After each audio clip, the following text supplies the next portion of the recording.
Welcome to Eastlake Online. This is a condensed version of what we do live every Sunday at the Uptown Theater. We know it's not always possible or even preferred to be a part of what we do in person, so that's why we made this. Thanks for checking it out. In just a minute, someone is going to give a short talk that hopefully resonates with you and helps you interpret what it might mean to follow in the way of Jesus, because that's what this community is all about. Figuring out what it might look like to live life the way that Jesus did, except in our current context with like cell phones and self-driving cars and stuff. We're a community where everyone is invited, included, and involved no matter what. And though our physical location is in the budding metropolis of the Tri-Cities, wherever you're watching this from, we want to invite you to bring a bit of heaven into your part of the world. Thanks for catching us on the interwebs. If you're looking for more content, follow us on social media or keep checking our website for all kinds of resources that we hope are helpful. And now, this. Sun's drawn in eclipse. I haven't seen light in a while. Hasn't been bright in a while. Risk.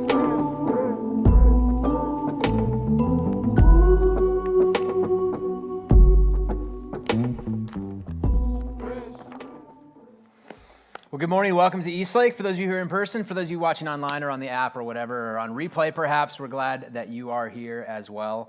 It is part 6 of a 6-part series. So if you are a first-time guest, you did pick a good day, but it is kind of like the end of a conversation a little bit. If it feels like I've jumped to some conclusions or there are things that you wish I would have gone over a little bit more thoroughly, then there's 5 parts to this. You can download those or catch them anytime at eastlaketricities.com.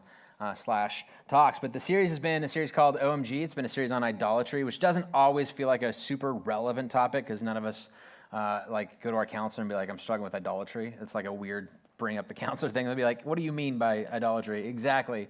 Oftentimes we kind of relegated that to kind of an Old Testament sort of ancient, weird brass figurines or bronze statues or something like that. And you're like, I don't have any of those in my basement. I promise. I swear to you I don't. So it's not really a struggle that I go through. But we said idolatry shows up a little different for us. We said that the word idolatry in the Old Testament really translated as strange worship, which is it can be either the object of something that's strange, it's weird to build your life around something, or the way that you do it is strange, and the activity of how you worship is strange. And when you relate it in those terms, we have seen our friends or ourselves or our family or our dad or whatever build their life around really odd things and really get puffed up about something that makes it like it's the most important thing in their life, at the expense oftentimes of their kids or their family or their spouse or their whatever, and you think that that's just a really weird thing. You say it's wrong, but you're like, I don't know, everybody does their own things or whatever. It's just weird. It's just weird to build your life. And then the extreme ways in which we go to kind of pursue those dreams and those hopes and those validations or whatever is also very strange. The amount of money we spend on some things, or the amount of time, or what we do in the name of that thing, right? And a long time ago, it used to be like we would do things in the name of God. I built this statue, I painted this photo, I painted this picture, or this whatever. I built this in the name of God. And oftentimes now, the thing that instead provides us with a sense of meaning, purpose, and transcendence is not God anymore. In our kind of secular society, post-secular society, it's not God. We say it like in the things, in the name of love. In the name of love, love has caused people to do some crazy things. And you look at them and you be like, why did you do that? Why would you act that? It's just all about love, man. I got to do this. This is what she needs this. She wants this. How could she pass this up? You know what I mean? So it's crazy, and we think, yeah, that's kind of extreme that you would do that in the name of love. But then we said it's not just love. Oftentimes it's money. People do strange, weird things in the name of money. They throw their life, they throw their family away. They throw all of the things in life that they would say in words are more important, but their actions show that it's about the pursuit of money, and that has become an idol in their life. It's all of these good things. It's not just it's power, it's control, it's fame, it's sex, it's all of these things that are good. We make them the most important thing, and when we do that, we would say this falls in, for the sake of our conversation, then it falls into the arena of idolatry. I've taken a good thing, I've made it an ultimate thing. And by making it ultimate thing, and not just a good thing in our life, we sort of ruin it. Like, it's great. I want you to be in a relationship. I want you to be in love. I want you to have all those feelings. I want you to have enough money to be able to take care of yourself and do good things in the world and be generous with it. I want you to have authority and influence in your workplace. I want all of those things for you. But if those are the most important things in your life, And what happens when those are gone? What happens when your work says your services are no longer needed? What happens when you just can't make enough money to kind of finally get you to the spot where you're like, I feel rich? Because nobody ever feels rich. They feel like I have stuff, but immediately we point to other people who have more than us, and we think, well, I'm not rich, but he is, right? And we never feel that way. We've made it like this ultimate thing, and it kind of ruins us, and it ruins the thing in the process as well. These are things that provide us with meaning. They provide us with a sense of purpose and transcendence in life, and we find things to be able to kind of fit that void. I think you were created with that void. I think you were created with a desire for some sort of validation that comes with that, and I just think we look in all the wrong places. It's like a country song. I'm not going to sing it for you, but you know what I mean. Is that just is how it oftentimes work out. So today I want to land the plane. I want to finish this whole conversation up, wrap it up with a bow, with simply this idea that idols cannot be simply removed. They must be replaced. It would not be enough for me to be like, all right, guys, this pursuit of love at all costs, pursuit of fame, and all, and do all this kind of stuff. Let's all just knock it off. Let's just not do it anymore, right? That might work for a while. You might try, or you might. Then it kind of goes into the category of more effort, or I gotta set up more boundaries in place, or I gotta have somebody hold me accountable to this, and I don't think it really comes down to that. I think that some of that is one of the critiques of Christianity has been it's kind of regressive, or it feels oftentimes it can be a power control, and it can be you shouldn't live in that way. You should just eat granola and be fine with whatever you have and be okay, right? And that's really not it either, right? So there's somewhere in the middle of this, and I think that a big piece of that is these things, idols, cannot be simply removed. They must be replaced. There's a desire in us for more, for seeking transcendence, for seeking some sort of meaning and purpose, for doing crazy things in strange ways, for something, for some ultimate thing. And yet, it's just the problem is the object is oftentimes wrong. So we're going to talk about replacing that object and getting it better in that way. So to explore this thought more thoroughly, we're going to return back to a story that we looked at in week 2. It's an Old Testament story. It shows up in the book of Genesis. And it's about a guy named Jacob. And as we remember, he had a brother named Esau. They were twin brothers. One of them was older. Esau was a little bit older. And they were the sons of Isaac. Isaac, the son of Abraham. Abraham, the story, like the beginning of all of these things. So the beginning, really the father of all of the 3 major religions in the world point towards Abraham. Islam, Jewish, and Christian point towards Father Abraham. And there's even a song that goes, I'm not going to sing it for you, but there's a song that goes with it as well. And so this is the kind of the story of the Abraham got a promise from God. Here's how it went through the different families and the different generations, and it begins to get passed down to the firstborn son, to the firstborn son, to the firstborn son, eventually down to David, and then David to Jesus, and then we have that kind of like the whole, that wraps the whole Bible up in a bow. But in this story, in Genesis chapter 31, we come back to the story of Jacob, and where we left off the last time, he had deceived his dad, who gave his birthright he was supposed to give it to Esau, he gave it to Isaac instead. He flees for because his life is in danger at this point. His brother wants to kill him. He's like, I'm going to kill you. And I think he believed his brother, so he flees, and he gets word from his mom that his uncle, one of her family, lives in the east. His name's Laban. Go live with them and escape your brother's, just fierce attitude towards you and his wrath, and start a family over there, and then we'll figure it out from there on.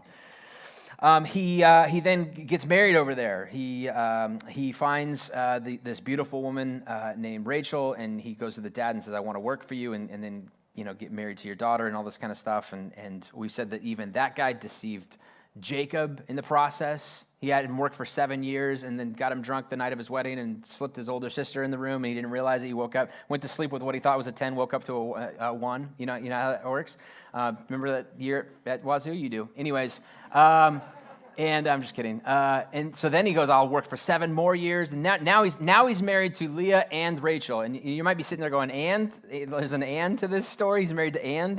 He's got two things going on? He's got more than that. This is like Bible Bachelor in Paradise is what's happening in this story, just so you know, right? So he's got this whole family thing that he's now building over there. And in chapter 31, we begin to see that Jacob's family, and thereby his wealth and all of his animals and everything, is having so much favor from God, where it's growing and expanding, that while he was once welcomed as an outsider who's fleeing a really bad situation and welcomed into a community, his wealth is getting to the point where now they're starting to feel like this is too much. Like you're kind of coming into our territory. There is only a lot of times in the Old Testament there is a limited amount of wealth, and so when you gained more, it meant that I have less. There's a little bit of that in America because we have anger towards there's class warfare stuff, but for sure in this was a big thing. Fixed limited amount of wealth.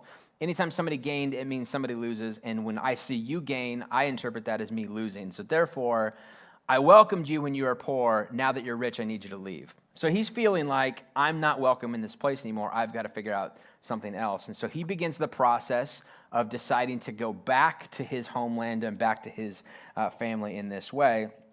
But he doesn't want to just leave in the middle of the night. He's got to strategize without this. So in verse 19 of chapter 31, it says it's when Laban, this is the uncle, this is the guy who's kind of the big boss man in this is the patriarch or whatever, had gone to shear his sheep, which would have been a full day sort of process. Rachel stole her father's household gods. She goes in, and back then, every family, every region had their own gods. Israel was unique in that they kept saying, we have one God, and everybody worships this one God. And nobody around them would have understood that. It's fine that you have one God. We have one God too, but we also have one for this, and we have one for this, and we have one for this. We have the Coog God who always lets us down at the very end. It's amazing how this works, and we didn't make enough promises or something like that. Anyways, so we have all of these different types of gods for all these different types of situations. She goes in before she leaves. She knows it's going to happen, and she steals some of the household gods from them. As a hedge, why does she do this? Some sort of spiritual insurance policy? She had heard probably from Jacob, hey, my family, I've got this dad who's a descendant of Abraham, who there's been this promise that's been made, like if you're marrying into this family, there's like this unique thing going on. We have this one God. And she's probably like, yeah, that sounds really great. Here's what I'm going to do, though. In case that doesn't work out, I'm going to take some of my household gods with me as sort of a hedge thing. And this is presented as a strike against her, as we see in the next verse. Verse 20, moreover, Jacob deceived Laban the Aramean by not telling him he was running away. So he fled with all of that he had, crossed the Euphrates River, and headed for the hill country of Gilead. And this is presented as a knock against her. And the reason is because if we haven't already learned, God isn't interested in our hedges, right? He's not one more resource to use to help us achieve our agenda. This is really good, and God, I'm with you, and I just I'm totally committed. But also, I want to kind of have this stuff on the side. In the Old Testament, they would interpret a lot of times as God is a jealous God, and jealousy has this negative term. It's not really a great thing when your daughter comes to you, your teenage daughter comes to you, and you're like, I have a boyfriend now, and he's like a really jealous boyfriend. You're like, that sounds like a red flag, right? That's not great. We don't like jealousy typically in those terms. In this way, this was their way of understanding. He doesn't want any other options. He wants to be the only option. That sounds negative, except when you kind of reinterpret it in another realm. When you look at it and say, oftentimes, the relationship that God wanted with his people was like that of marriage. When it comes to marriage, I hope for the sake of the exclusivity of your marriage that your husband or wife has a jealousy of other people within this relationship, right? I mean, imagine finding out on your honeymoon that your new husband has a few hedge bets on the side in case this one doesn't work out, but he wants you to know he's fully committed here. I'm really committed here. I just if it doesn't, and I think that it will, I've got some things on the side. You're not like, okay, that makes sense. You're like, no, that's not going to work, right? There's certain arenas where we would say jealousy doesn't work. In this arena, I think that it does. So anyways, back to Jacob's story. He sets off towards home at this point. He sends an entourage out ahead of him to test the waters with his brother Esau, because the last thing he remembers hearing from his brother Esau as he's riding off in the distance, and I'm making that up a little bit, but was, if you ever come back here, I'm going to kill you, right? And when you've heard those words from your sibling, there's part of you that goes, was that metaphorical? Was that literal? I mean, we've all said to our siblings some pretty things that we didn't mean at the time, right? I mean, or maybe you did. I don't know. Maybe, but whatever. Has enough time. He's processing through some things. If I'm going to go back, which I feel like I need to do, has enough time elapsed? Is my brother still set on murdering me? What is the current temperature of the situation? There has been a long period of time that has elapsed. I mean, he's got marriages and kids and animals, but it doesn't really say exactly how many years, but a long time has gone on. So what's the temperature of the situation? And in verse 6, we get a guess at the temperature. When the messengers returned, he sent an entourage scouts to go out and check this out. When the messengers returned to Jacob, they said, we went to your brother Esau, and now he's coming to meet you, and 400 men are with him. So the temperature's not great, apparently, right? This is when you know Like, he began to ask other questions. Did you say 400? Was that a guess, or did you count? Like, were they carrying anything? Were they sharp? Those are the questions that you're beginning to answer in this way. How big are they? All that kind of stuff. He doesn't wait for answers. He recognizes, I'm kind of stuck between a rock and a hard place. I'm not welcome over here, and I'm really not welcome over here. And so what do I do with this spot? So he springs to action. Here's what he says. In great fear, verses 7 through 11, great fear and distress, Jacob divided the people who were with him into two groups, and the flocks and the herds and camels as well. He thought, if Esau comes and attacks one group, the group that is left may escape. Then Jacob prayed, oh God, so he's like, I got so much stuff. Let me do two groups. If he attacks one, he can't do both. So somebody will be saved, and my lineage will continue at some point. Then Jacob prayed, oh God of my father Abraham, God of my father Isaac, Lord, you who said to me, go back to your country and your relatives. So he feels some sort of like I was called to go back and do something, right? Like a divine conviction about this. You called me to go back, and I will make you prosper. You made these promises to me. I am unworthy of all the kindness and the faithfulness you've shown your servant. I had only my staff when I crossed this Jordan, but now we've become two camps. Look at all this stuff that you've blessed me with. Save me, I pray, from the hand of my brother Esau, for I am afraid he will come and attack me, and also the mothers with their children. So this is a tough spot. So after all of this, Jacob sat down to spend the night by himself alone. He separates these two things, and then he spends the night alone and attempts to fall asleep. Now, if you've ever tried to fall asleep the night before a day that you knew was coming that would change the rest of your life, you know how difficult this must have been, right? When was the last time you got good sleep when you knew, like, the next day, this is a big deal. A lot of times, days that forever change the rest of your life sneak up on you, and you didn't know that they were going to be good days, but then there was a car accident, then there was something, then something happened, and it was like, that day changed my life. But you slept fine beforehand because you didn't know. But then there's things in life where you're like, tomorrow I get the news from the doctor, right? Tomorrow I get married, right? This is how well did you sleep the night before you got married? I'm assuming not great. If it was anything like me, not great, because like, she's going to back out. I know she is. It's going to happen. Anyways, maybe the night before an NFL season kickoff, where you're just like, I know, Wednesday night, I'm going to get crappy sleep. I know that. Like, I just feel that in my bones, and my wife is so embarrassed that I tried to equate the two of those things together. But that's just reality. We just don't get great sleep before that. And so this is then the story of this. And just to jog, by the way, your memory of why there's animosity, because you feel like maybe your relationship with your siblings isn't that great, but even when they said, I'll kill you, you didn't really believe them. You're like, whatever, dude. You might punch me in the arm or whatever, but not for reals. But here's why he has reason to believe that this is kind of a little bit more for realsies. There was some obvious favoritism going on in this family, right? The inheritance in this society in this day and age would have gone to the firstborn son, and then in a lion's share sort of agreement, 80% or 90% or something like that, then everybody else would get a little bit. So this was like our name, our heritage, our everything. He would become the new patriarch once the dad passed away. This is a big deal. And when it comes to twins, it was like a race. They talk about, it was like in between, they're like, which one's going to come first? And it says specifically that when they were born, Esau came out first, but like grasping to his heel was Jacob. Like you can't even like get out. Like we're fighting from the very beginning to kind of make this thing happen.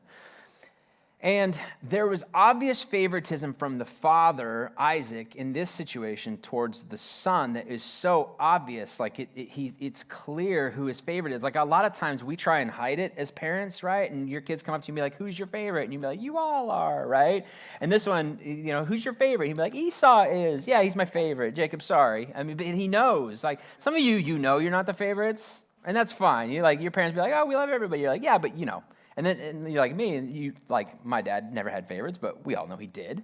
So it was very clear, it's me. So anyways, that kind of thing is happening, and good parents keep it covert. This one parent does not keep it covert; he keeps it overt. And a lot of times it has to do with like, I just see myself more in somebody, right? We have the same hobbies, the same interests. Like it's easier to connect with your kids when they like the same things as you.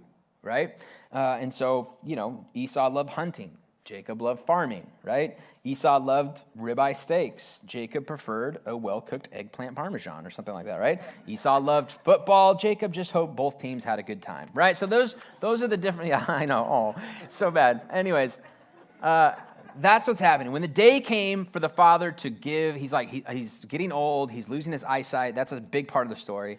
And he said, all right, I don't know when my time is coming, but instead of writing out their wills, they would do like a blessing. They would bring in the family, they'd place their hands on their heads and say a blessing, and that was a big deal for them. A ritual blessing that went with the birthright.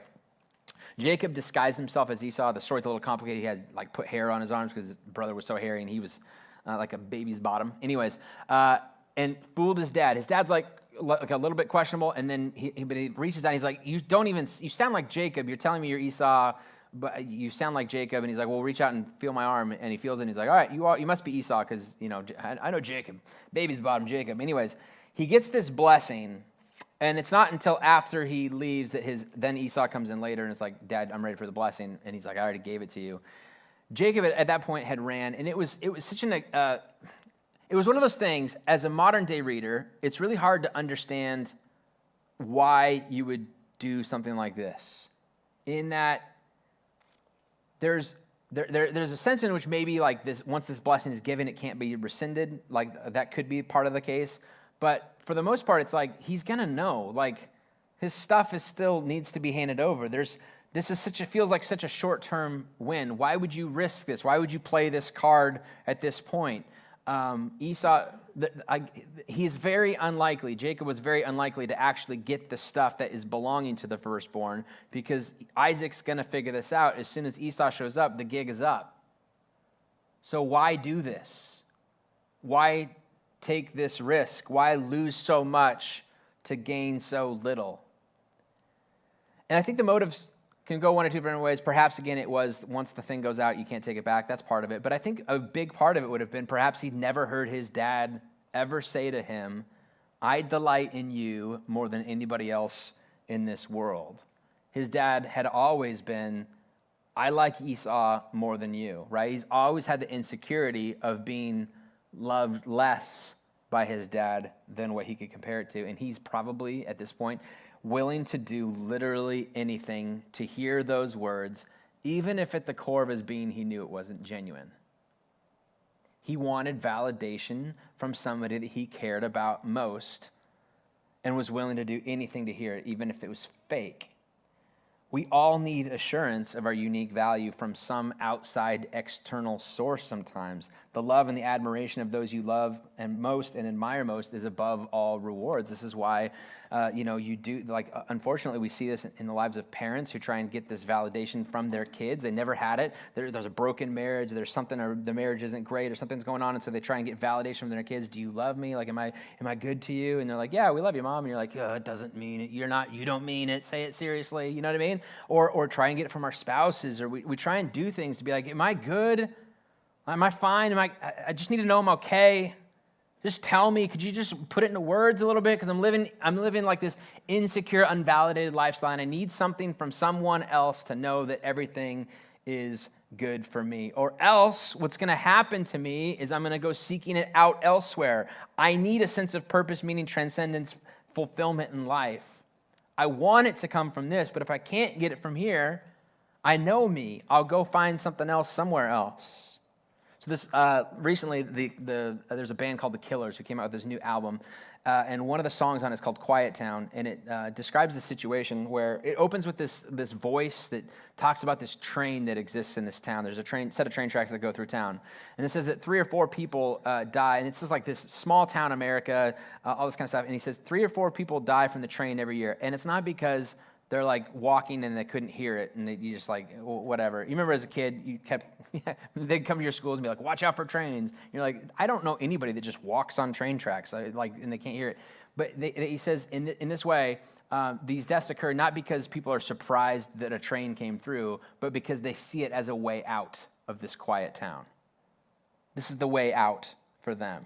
And it goes into talking about the opioid epidemics that is crushing like small town America, and all of these, American flags out and Jesus talk everywhere, and yet behind closed doors, just the disbursement of opioids and the crisis and the abuse, both by the people providing them and also the people who are taking them, and the money system to go along with that. And it's tragic.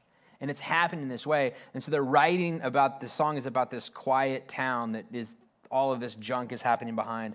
And somebody who grew up in this and kind of looking at this from the outside now, looking back at it, here's what he says in these lyrics. And every time I see my parents in the prime of their lives, offering their son, a.k.a. the guy who wrote this, the kind of love he could never put down, well, part of me is still that stainless kid, lucky in this quiet town.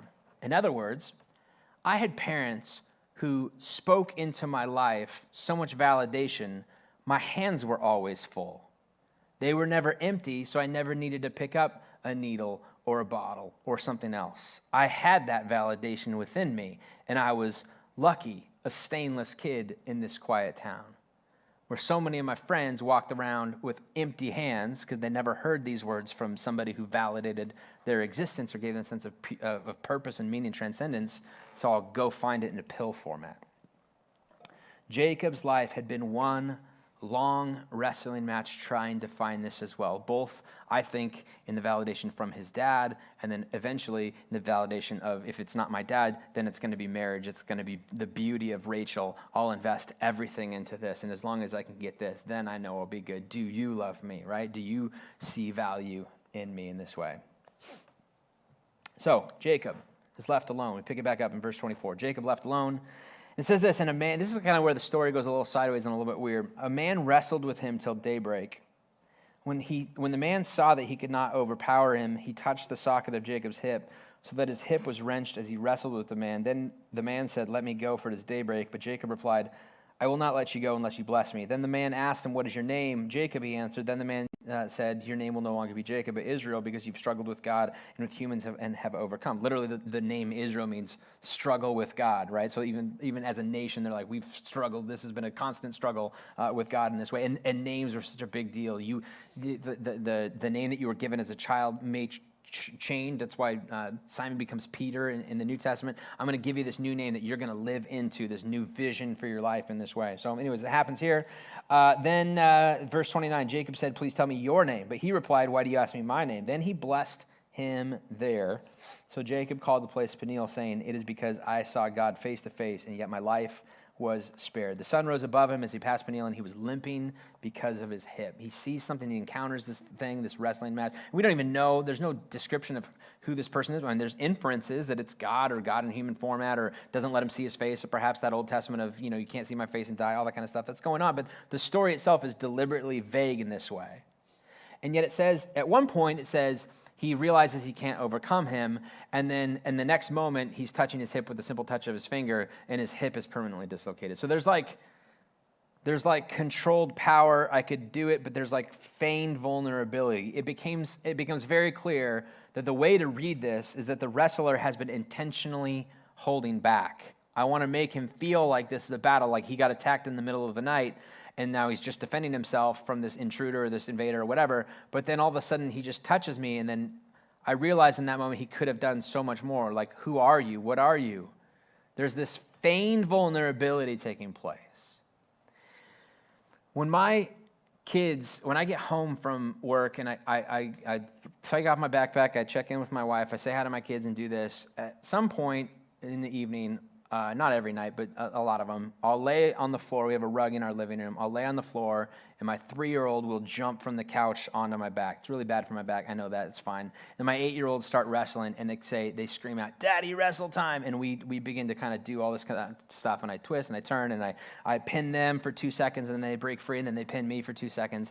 And in those moments, I could take them. You know what I mean? But I feign vulnerability in this way. I make it feel like they got a chance here, and they love it. And they know, especially my 8-year-olds know, Dad could do whatever he wanted in this moment, but it's fun to kind of be in this. And then what happens is my 13-year-old hears what's going on from upstairs, because she's upstairs in her room listening to Olivia Rodrigo, and she says, "Okay, I got to come down here," and she screams, "Daddy, wrestle time," and she gets going, and I think, no, that's honest vulnerability. Now, you can't you can't wrestle me, because I can't breathe. I literally can't breathe when you're sitting on top of me in that way. So, that's honest vulnerability. But we know what's happening in this way, right? Jacob, at some point, had an idea probably who he was wrestling. I guarantee at first he thought, this is just somebody who's trying to kill me in the middle of the wilderness. And then when he does the whole socket thing, he's like, "Who are you?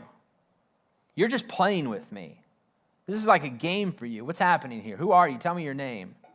So he grabs a hold of this person tightly, and he has an idea, I think, of who it is.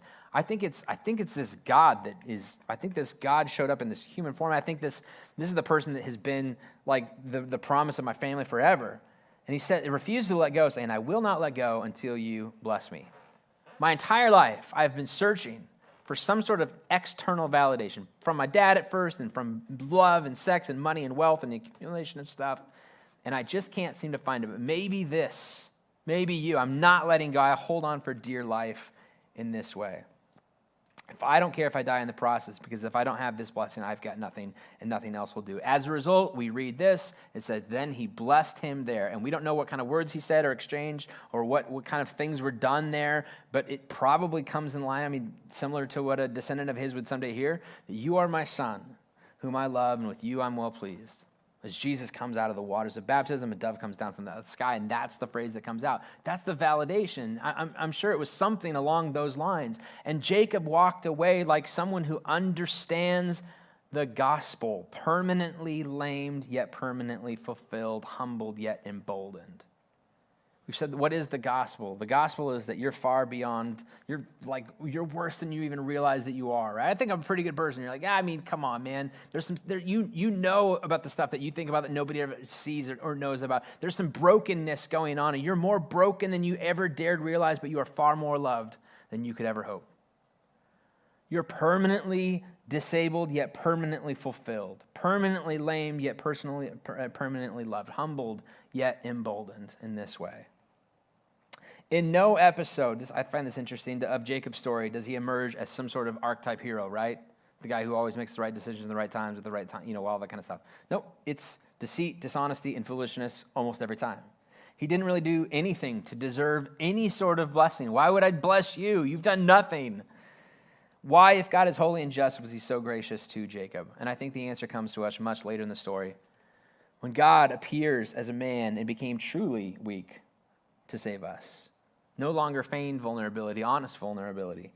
Jacob held on in conscience at the obedience at the risk of his life in order to gain a blessing for himself. I refuse to let go. I'm not going to let go until I'm blessed, right? But when facing the cross, though he could have turned aside, Jesus held on in obedience at the cost of his life in order to gain a blessing, not for himself, but for us. You see, anytime we look at these Old Testament stories, what does that say? What does that inform us? What does that make us appreciate more about Jesus? Jacob held on and was dedicated to this, needed that validation for himself as a blessing for himself. Jesus held on not for him, but for us. What kind of a blessing then is promised to us? Paul writes about it in Galatians chapter 3, and I'm closing with these two texts.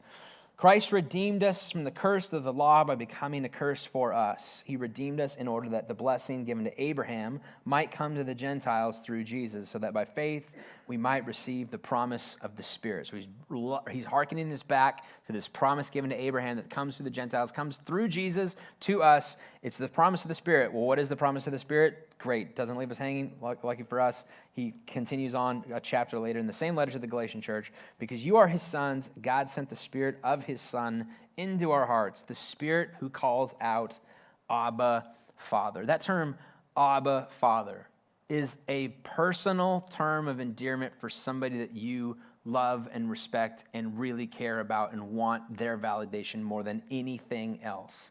It would be their way of saying, whatever pet name, nickname that you have for your dad or your mom, that you say to them in the intimacy of a note to them or a card or a video or a text message, that I know they're dad, but they're also pop, or they're also something. And I know it's mom, but it's also ma, or it's also mama, or something that's like, I don't want to highlight this to everybody else because that's between me and my mom, but this is what we call each other, right? Because there's like an intimate knowledge here.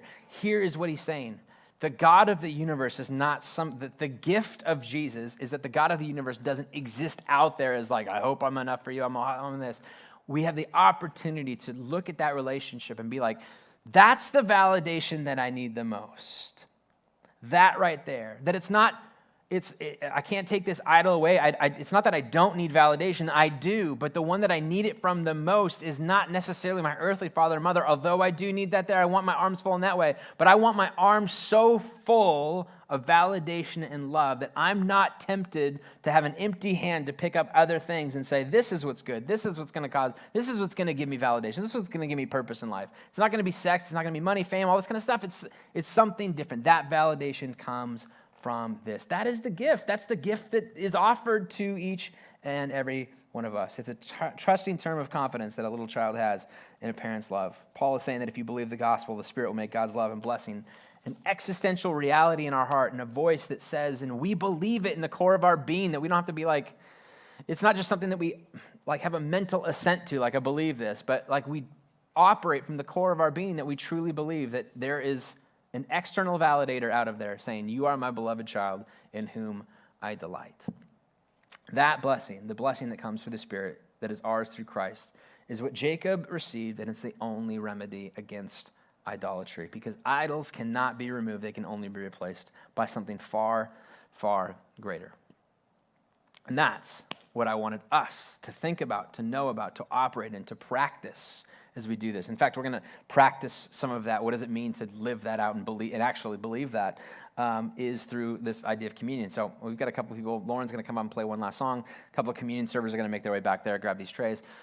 And in a moment, Lauren's going to play one last song, opportunity for reflection for you, but also a chance to participate. You're welcome, invited, but not obligated by any means to come forward, grab a piece, like there's like a, practically speaking, it's like a cup with a little wafer that's like impossible to open, so good luck, but you'll figure it out. There's on the screens is going to be some explanations for why we participate with the historical church and the corporate, capital C church in Holy Communion as a liturgy, as a ritual of the church, as a thing that says we never want to forget what Christ did for us, what that means for us in the present, and what we anticipate in the future. So may we be the type of people who hear this, who see this desperate measures in which Jacob goes, and realize in our life, look at all the dumb, sideways, dead-end roads that we've tried to pursue, all that kind of stuff, and instead rest in the fact that we are far more broken than we could ever realize, but far more loved than we could ever dare hope. So I'm going to invite them forward. Would you stand? I'm going to do a closing prayer, and then we will do some communion, and then I'll come up at the end and do a formal dismissal after that. Father in heaven, who loves us, who wants us so desperate to know what it looks like to be fully known and to be fully loved, that you created this institution of marriage to kind of give us a small glimpse of that. And yet it's always two imperfect people doing that. And yet when that falls short, it only points us hopefully towards a God who actually can follow through and who loves us in spite of our imperfections. Give us the confidence to be able to go through life with hands so full of an understanding of your love for us that we don't find ourselves reaching for anything else. May it be not removed but replaced with this divine love that we just can't seem to shake. A love that is illustrated in Luke chapter 16 with a father who goes out and waits so patiently for his son to turn around and come home. That kind of a desperate fatherly love or parental type love. May that resonate in our hearts, that we feel it, know it, and operate out of a sense of fulfillment in that. Give us the wisdom to know what it looks like in our life, the courage to do something about it. In your name, amen.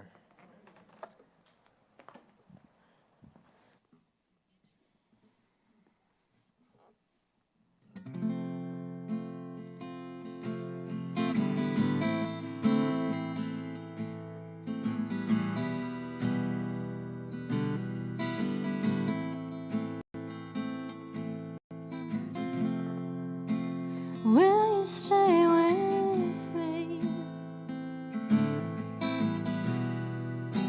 and not forget you're there? Will you still love me when my love lingers elsewhere? I hear you softly speak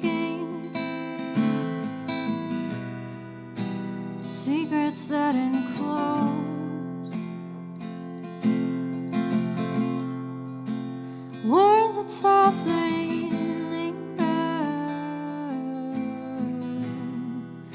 with sweet repose.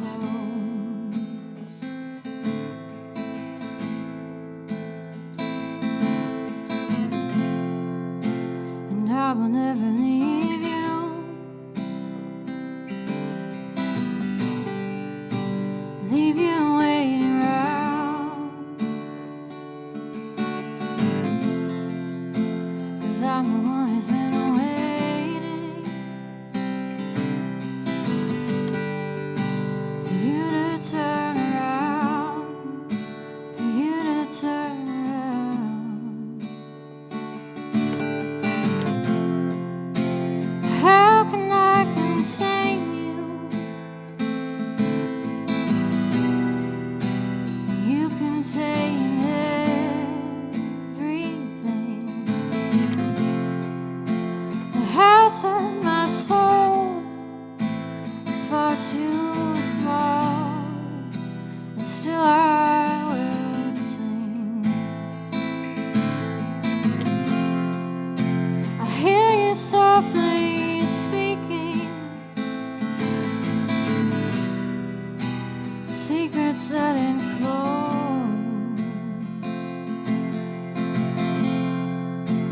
words that softly linger with sweet repose.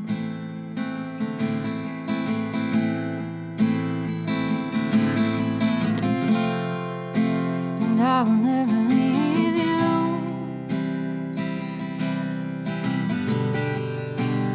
leave you waiting around, 'cause I'm the one who's been waiting for you to turn around, for you to turn around.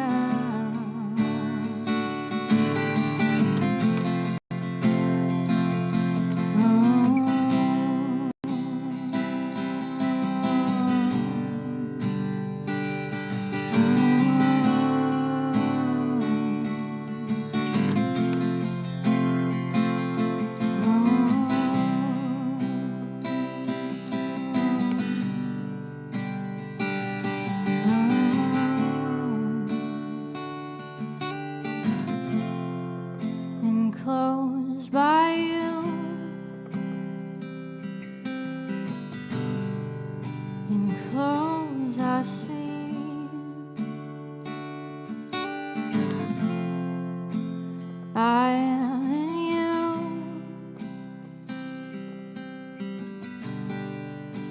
and you are in me, you are in me.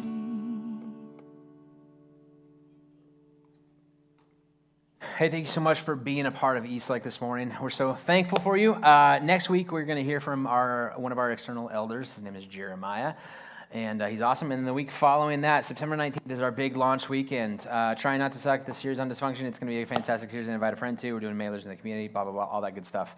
Make sure you're here for that weekend. It's going to be great. Thank you so much for being a part. If we've never met, I'll be in the lobby afterwards. I would love to say hello and put a name to face. Other than that, don't forget to pick up your kids, or we're giving free hamsters and a mullet. Have a great week, guys. Just kidding. See ya.